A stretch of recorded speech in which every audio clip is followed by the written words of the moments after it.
O Procurador-Geral da República, Augusto Aras, pediu hoje que o presidente do Supremo Tribunal Federal, ministro Dias Toffoli, revogue imediatamente o pedido feito ao Banco Central para ter acesso a dados sigilosos de 600 mil pessoas físicas e jurídicas. A notícia foi publicada hoje na edição do jornal Folha de São Paulo na internet e em seguida confirmada em nota oficial da Procuradoria-Geral da República. No documento em que pede a revogação da decisão do Supremo, o Procurador-Geral da República, Augusto Aras, classificou a providência tomada por Dias Toffoli como demasiadamente interventiva, com capacidade para colocar em risco informações privadas relativas a mais de 600 mil pessoas, entre elas indivíduos politicamente expostos e detentores de foro por prerrogativa de função. Ao justificar a necessidade da revogação imediata da medida, Augusto Aras destacou que o acesso livre e concentrado a todo e qualquer relatório de inteligência financeira ou representação fiscal para fins penais a um único destinatário, no caso, o ministro do STF, além de não encontrar previsão na legislação, é medida que contraria as balizas mínimas estabelecidas na Recomendação 29 do GAFI. O documento reproduz trecho da recomendação do Grupo de Ação Financeira Internacional, GAFI, em que afirma que as unidades de inteligência financeira devem ser independentes e autônomas, inclusive para analisar, solicitar, encaminhar ou disseminar informações específicas. Ao reiterar que a medida é desproporcional, coloca em risco a integridade do sistema de inteligência financeira e pode afetar o livre exercício de direitos fundamentais. Aras afirmou que a providência é dispensável ao fim pretendido, o de conhecer a metodologia empregada pela unidade de inteligência financeira. Segundo ele, o STF pode, de forma menos invasiva, solicitar ou admitir manifestação de pessoas, órgãos ou entidades com interesse na controvérsia, bem como fixar data para, em audiência pública, ouvir depoimentos de pessoas com experiência e conhecimento na matéria, com a finalidade de instruir o procedimento. Aras pediu a Toffoli que devolva dados eventualmente recebidos da Receita e da Unidade de Inteligência Financeira, o antigo COAF, e que substitua a medida por outra que não seja invasiva. A assessoria da presidência do Supremo disse que Toffoli não teve acesso ao material. No fim do mês passado, Toffoli determinou ao Banco Central e ao Ministério da Economia que encaminhassem cópia dos relatórios de inteligência financeira e de representações fiscais para fins penais da Receita, expedidos nos últimos 3 anos. O compartilhamento de dados fiscais e bancários sigilosos será debatido pelo Supremo na semana que vem. O plenário vai julgar se o antigo COAF, a Receita e o Banco Central podem enviar dados detalhados a investigadores sem autorização da Justiça. Em julho, Toffoli suspendeu as investigações baseadas em relatórios compartilhados dessa forma.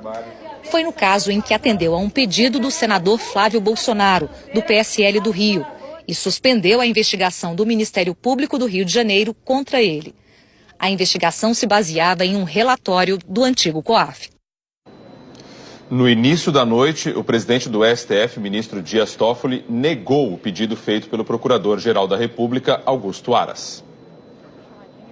Na decisão, o ministro Dias Toffoli afirmou que as ponderações do Procurador-Geral da República não têm o condão de justificar a reconsideração do pedido de informações em questão. Argumentou também que os documentos solicitados já foram disponibilizados em forma de representações fiscais para fins penais a todo o sistema de justiça brasileiro para adoção de medidas cabíveis, ou seja, à autoridade policial, ao Ministério Público e ao próprio Poder Judiciário. E que, portanto, ao assim proceder, prestando essas informações à Corte, a Receita Federal do Brasil demonstrou transparência ao comunicar os destinatários das suas ações, o que nem de longe caracterizaria uma medida desproporcional e invasiva.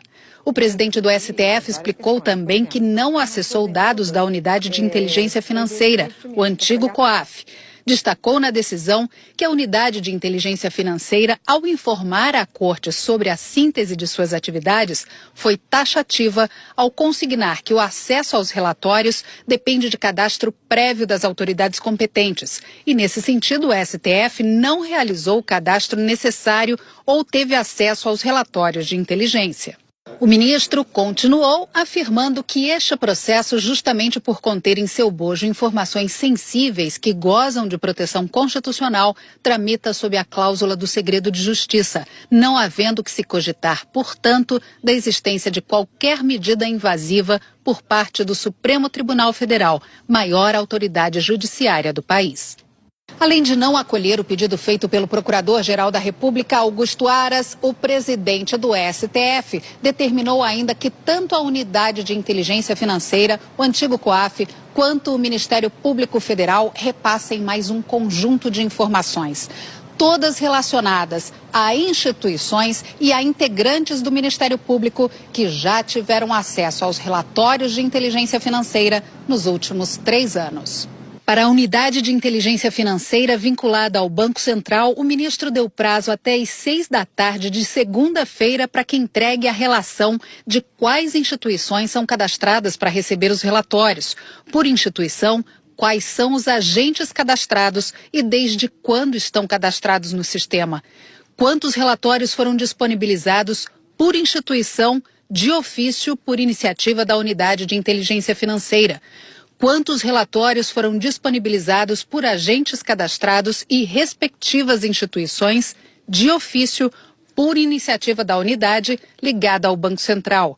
Quantos relatórios foram solicitados por instituições e quais são as instituições?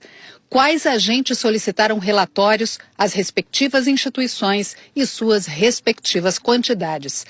Para o Ministério Público, Dias Toffoli disse que revela-se apropriado que o próprio Ministério Público Federal informe voluntariamente a esta Suprema Corte e em relação ao mesmo período de 3 anos, o seguinte: quantos e quais membros do MPF são cadastrados no sistema?